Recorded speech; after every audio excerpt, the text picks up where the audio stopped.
बारिश की बूंदें खिड़की पर टपक रही थी, जैसे मेरी धड़कनें उनके साथ ताल मिला रही हों। हर बूंद के साथ दिल तेजी से धड़कता, और मैं उस दरवाजे के सामने खड़ी थी, जिसके उस पार मेरे ससुर जी थे। उनकी आंखों की वो चमक, जो मैं कभी नहीं भूल पाई, आज फिर मुझे बेचैन कर रही थी। मैं कशमकश में थी, दरवाजा खोलूं या नहीं। उस रात की यादें, जो मैंने अपने मन के किसी कोने में दफन कर दी थीं, फिर से उभर आई। वो रात, जो शायद मेरी जिंदगी की सबसे बड़ी गलती थी, या फिर सबसे सच्चा पल, मैं आज तक नहीं समझ पाई। उनकी आवाज में वही कंपन था, तुम्हें पता है ना, मैं तुम्हारे लिए कितना कुछ। उनकी बात अधूरी थी, पर हर शब्द मेरे दिल को चीर रहा था। मैंने दरवाजे का हैंडल पकड़ा, मेरी उंगलियां कांप रही थी। खोल दूं तो क्या होगा, न खोलूं तो क्या बच जाएगा। उस पल मेरी पूरी जिंदगी जैसे ठहर गई थी, और बारिश की आवाज में मेरी सांसें डूब रही थी। मेरा नाम अनन्या है, उम्र 28 साल। लोग कहते हैं कि मैं बहुत सुंदर हूँ, पर मुझे लगता है कि ये खूबसूरती कभी कभी बोझ बन जाती है, खासकर तब जब गलत नजरें उसका शिकार करें। 6 महीने पहले मेरी शादी हुई थी रवि से। रवि बहुत अच्छे इंसान हैं, उनकी नौकरी अच्छी है, लेकिन शादी के तुरंत बाद उनकी पोस्टिंग सऊदी अरब में हो गई। मैं ससुराल में अकेली रह गई। घर पुराना है, पर खूबसूरत, 2 मंजिला। दिन के वक्त भी सन्नाटा मुझे घेर लेता है। मेरे ससुर विश्वनाथ जी अकेले रहते हैं। मेरी सास 3 साल पहले गुजर चुकी है। विश्वनाथ जी उम्र 50 के आसपास, पर दिखते 40 जैसे। लंबे, आकर्षक, बातों में सौम्य। शुरू में मुझे लगा, मैं कितनी खुशकिस्मत हूँ कि मुझे ऐसे ससुर मिले। घर में कोई कमी नहीं, कोई रोक टोक नहीं, मैं जो चाहूँ कर सकती हूँ। किताबें पढ़ती हूँ, फिल्में देखती हूँ, खाना बनाती हूँ। मेरा कमरा खुला खुला, रोशनी से भरा, बहुत आरामदायक है। लेकिन धीरे धीरे कुछ बदलने लगा। विश्वनाथ जी मेरी खोज खबर कुछ ज्यादा ही लेने लगे। मैं कहाँ जा रही हूँ, किससे मिल रही हूँ, क्या खा रही हूँ, सब जानना चाहते थे। पहले मुझे लगा ये पुत्रवधू के लिए स्नेह है, पर फिर वो गुरुवार की शाम आई। मैं रसोई में चाय बना रही थी। बाहर हल्की बारिश हो रही थी। तभी विश्वनाथ जी ऑफिस से लौटे। उनकी सफेद शर्ट और काली पैंट भीग चुकी थी। अनन्या, तौलिया दे सकती हो? मैं जल्दी से तौलिया ले आई। वो सिर पोंछने लगे। उनके बालों में पानी की बूंदें चमक रही थी। तभी मैंने देखा, वो मुझे घूर रहे थे। नजरें सामान्य नहीं थीं। तुम आज बहुत सुंदर लग रही हो। मैं हल्की हरी साड़ी में थी, बाल खुले। मैं शर्मा गई, नजरें झुका लीं। ससुर जी, चाय लेंगे? मैंने पूछा। हाँ, पर चाय नहीं, तुम्हारे साथ बैठूंगा। उनकी आवाज में अजीब सी कोमलता थी। मेरे सीने में कुछ होने लगा। हम ड्राइंग रूम में बैठे। बाहर बारिश तेज हो गई थी। मैंने उनके हाथ में चाय का कप दिया। उनके उंगलियों ने मेरे हाथ को हल्का सा छुआ।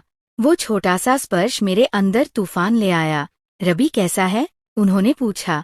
अच्छा है, कल उसका फोन आया था। तुम्हारा मन उदास रहता है, इतना अकेलापन। मैं चुप रही।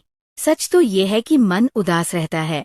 नई शादी, पति इतनी दूर, अकेले रहना। मैंने कभी किसी से ये बातें नहीं की। पहली बार किसी ने मेरे मन की बात पूछी।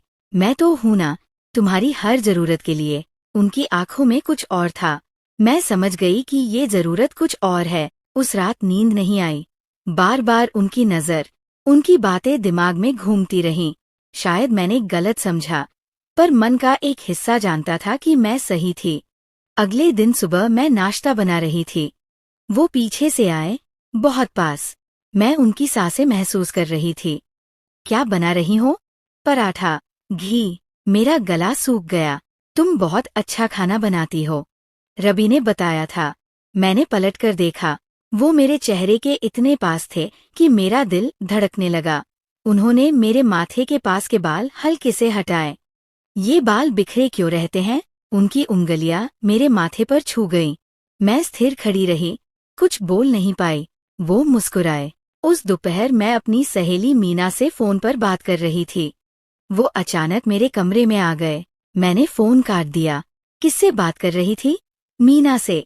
मेरी दोस्त, वो मेरे बिस्तर पर बैठ गए। तुम्हारा कमरा बहुत सुंदर है, क्या मैं कभी कभी यहाँ आ सकता हूँ? मैं हैरान थी। मेरा मतलब, मेरा कमरा पुराना है, यहाँ रोशनी और हवा ज्यादा है। मुझे कुछ सूझा नहीं। वो मेरे पास आए। तुम क्या सोचती हो, मैं बहुत बूढ़ा हूँ? नहीं, विश्वनाथ जी, आप तो। मैं रुक गई। तुम्हारी उम्र के हिसाब से मैं बूढ़ा हूँ, है ना? नहीं, आप स्मार्ट दिखते हैं। वो हंसे। तो अगर मैं तुम्हारी उम्र का होता, तो क्या होता? मैं स्तब्ध रह गई। उस रात मैं आईने के सामने खड़ी थी। क्या मैं पाप कर रही हूँ? क्या मैं उन्हें बढ़ावा दे रही हूँ? उनका सवाल मेरे दिमाग में गूंज रहा था। मैं शादीशुदा हूँ। रवि मुझसे इतनी दूर है, और विश्वनाथ जी, वो मेरे इतने पास। हम साथ खाना खाते हैं, बातें करते हैं, वो मेरी राय सुनते हैं, मेरा ख्याल रखते हैं। मुझे इतना महत्व पहले कभी नहीं मिला। पर ये प्यार है या अकेलापन? मैं खुद को धोखा दे रही हूँ।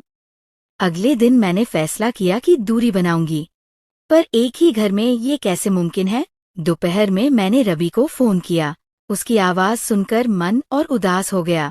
वो इतना दूर, इतना अजनबी लगता है। कैसी हो? उसने पूछा। अच्छी हूँ।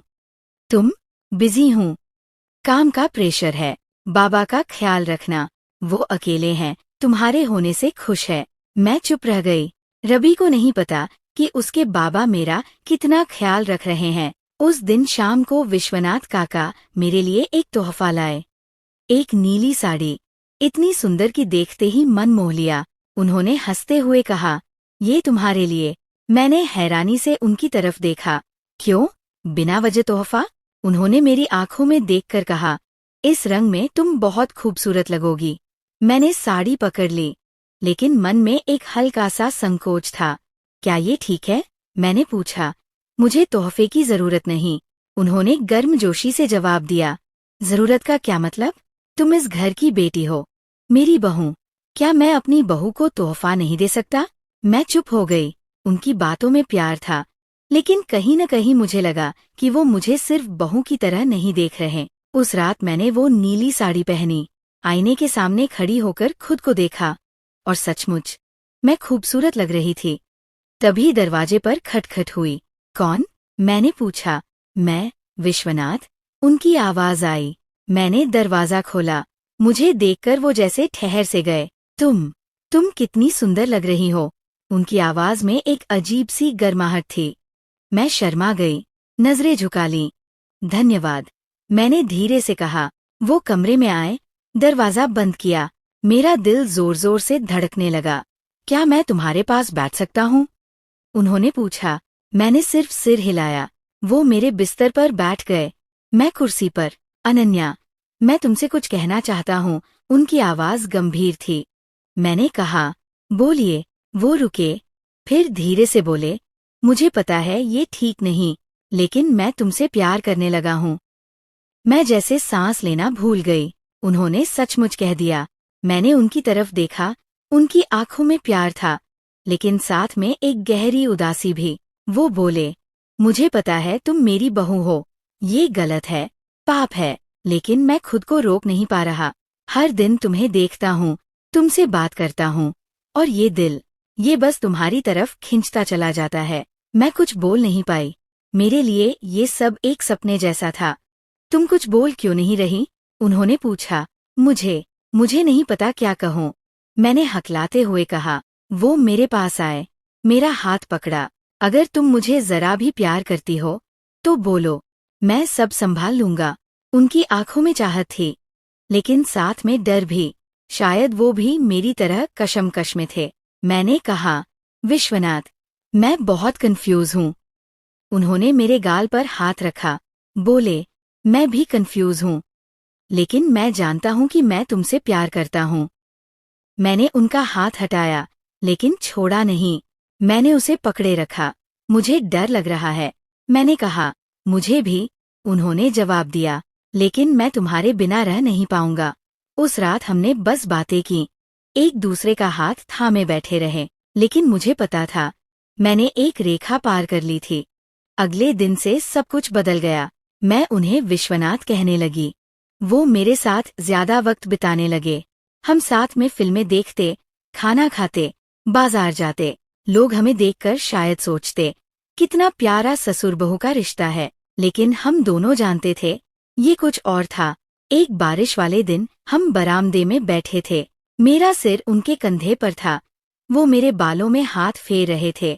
तुम्हें पता है, मुझे कितने दिनों बाद इतना सुकून मिला है? उनकी आवाज में एक गहरी तृप्ति थी। मैं चुप रही। मुझे लग रहा था कि मैं किसी खूबसूरत सपने में हूँ।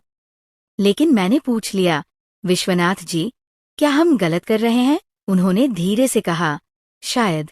लेकिन मैं रुक नहीं पा रहा। मैं भी नहीं रुक पा रही थी। उनके साथ हर पल मुझे सुकून देता था। मैं भूल जाती थी कि मैं शादीशुदा हूँ। मेरा पति रवि है, जो विदेश में है। एक सुबह मैंने उनके लिए खास नाश्ता बनाया। वो बहुत खुश हुए। तुम्हें पता है, मैं तुमसे कितना प्यार करता हूँ? उन्होंने कहा। मैंने पहली बार खुलकर कहा, मैं भी तुमसे प्यार करती हूँ। वो मुझे गले लगाने आए और मैंने खुद को उनकी बाहों में समेट लिया। अनन्या, मैं तुम्हें बहुत करीब चाहता हूँ, उन्होंने कहा। मैं समझ गई कि वो क्या कहना चाहते हैं। मेरा दिल फिर से धड़कने लगा। मुझे नहीं पता, मैंने कहा। उन्होंने जवाब दिया, तुम सोच लो, मैं इंतजार करूंगा। उस रात मैं रवि की तस्वीरें देख रही थी, हमारी शादी की तस्वीरें। वो कितना खुश था और मैं भी। लेकिन अब मैं क्या कर रही थी? क्या मैं अपने पति के साथ विश्वासघात नहीं कर रही थी? मैंने रवि को फोन किया। उसकी आवाज सुनते ही मेरी आंखें भर आईं। क्या हुआ? तुम रो क्यों रही हो? उसने पूछा। कुछ नहीं, बस तुम्हारी याद आ रही थी, मैंने कहा। वो बोला, मैं जल्दी आऊंगा। तुम बाबा के साथ अच्छे से रहो। बाबा के साथ अच्छे से रहो। ये शब्द मेरे मन में गूंजने लगे। मैं क्या करूं? विश्वनाथ के साथ ये रिश्ता जारी रखूं या सब खत्म कर दूं? अगले दिन मैंने फैसला किया कि मैं विश्वनाथ से दूरी बनाऊंगी। लेकिन ये इतना आसान नहीं था। उसने मेरे लिए चाय बनाई, मेरे पसंदीदा बिस्किट लाए। तुम आज उदासी लग रही हो? उसने चिंता से पूछा। मैंने बात टाल दी। कुछ नहीं। क्या मैंने कुछ गलत किया? उसकी आवाज में डर था। मैंने उसकी आंखों में देखा, उनमें इतना प्यार था। मैं उसे कैसे दुख दे सकती थी? मैंने कहा, नहीं, तुमने कुछ गलत नहीं किया, मैं बस कंफ्यूज हूँ। वो मेरे पास आकर बैठ गया, मेरा हाथ पकड़ा। मैं जानता हूँ ये मुश्किल है, मेरे लिए भी, लेकिन मैं तुमसे प्यार करता हूँ। मैंने उसका हाथ छुड़ाया। ये गलत है, मैंने कहा। मैं रवि की पत्नी हूँ, तुम उसके बाबा हो। वो बोला, मैं जानता हूँ, लेकिन क्या हम प्यार को कंट्रोल कर सकते हैं? मैं चुप हो गई, क्योंकि मैं जानती थी, वो सही कह रहा था। मैं उससे प्यार करती हूँ और ये मेरे बस में नहीं है। अब मैं उलझन में हूँ। मेरे सामने दो रास्ते हैं। एक रास्ता प्यार का, जो मुझे सुकून देता है, लेकिन गलत है। दूसरा रास्ता कर्तव्य का, जो सही है, लेकिन मुझे अधूरा छोड़ देता है। मैं क्या करूं? मेरे दिल और दिमाग की ये जंग मुझे खाए जा रही है। मैं उस रात को कभी नहीं भूल सकती। 3 दिन पहले की बात है। बाहर तेज बारिश हो रही थी। हवा इतनी जोर से चल रही थी कि पेड़ों की टहनियां टूटने की आवाज मेरे कानों में गूंज रही थी। बिजली की चमक से पूरा घर जैसे हिल रहा था। मैं अपने कमरे में अकेली थी। रात के करीब 11 बजे एक किताब पढ़ने की कोशिश कर रही थी, लेकिन मन उस किताब में कहाँ था? तभी दरवाजे पर खटखटाहट हुई। मेरा दिल धक से रह गया। कौन? मैंने पूछा। मेरी आवाज में थोड़ा डर था। मैं, विश्वनाथ। उसकी आवाज कांप रही थी। मैंने दरवाजा खोला। वह सामने खड़ा था, पूरी तरह भीगा हुआ।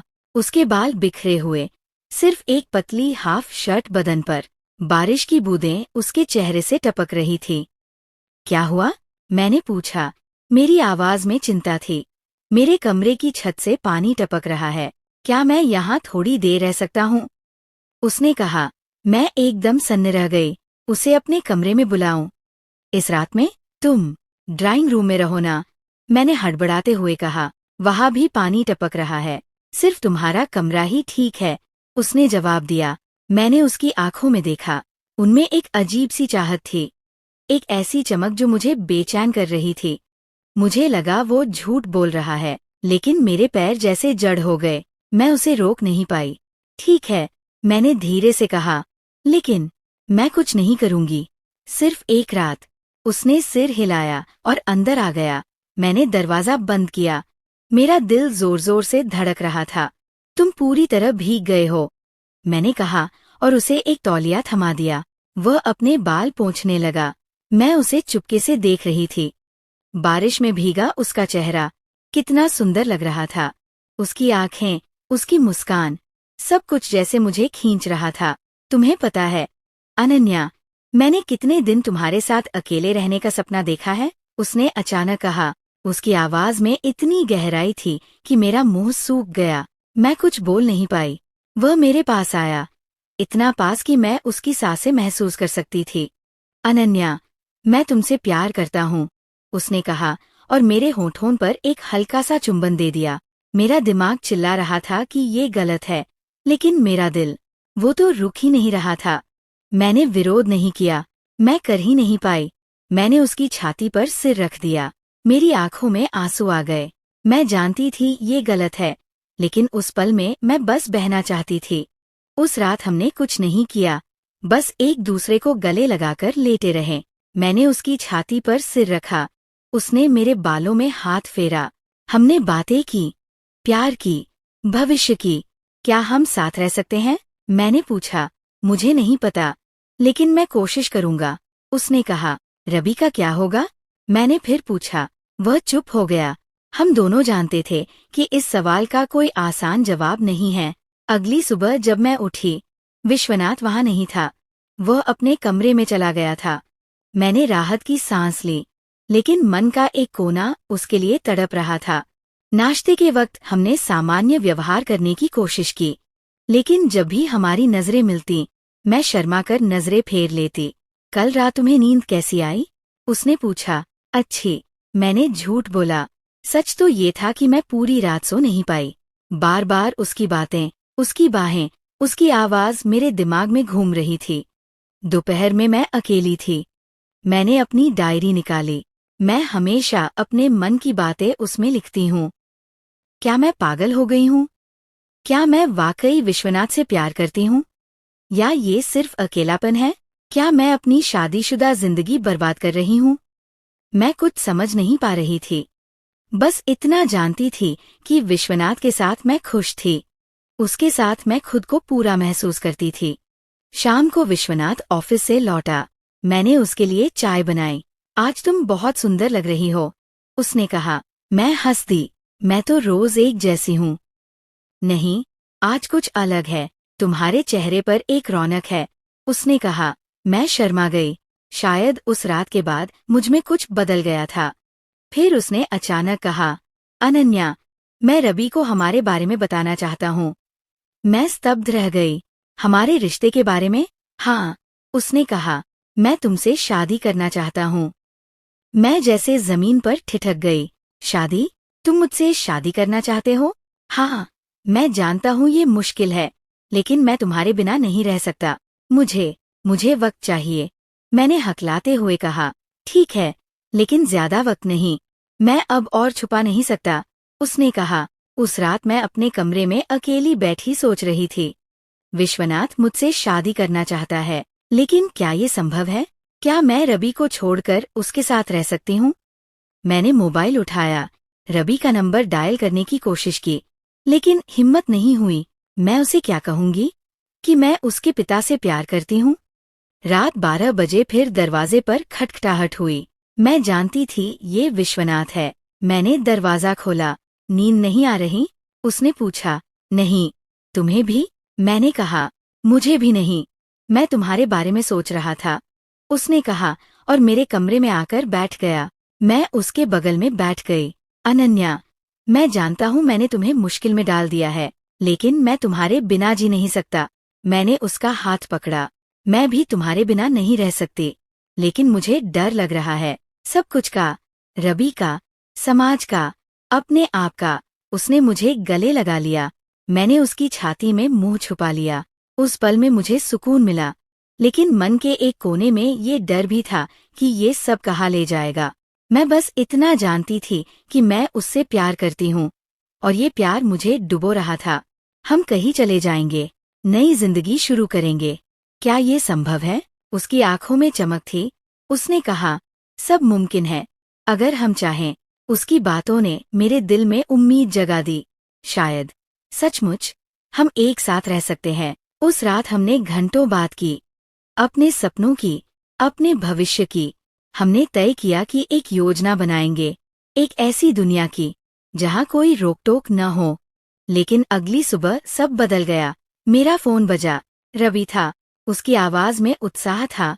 अनन्या, मैं अगले हफ्ते देश आ रहा हूँ।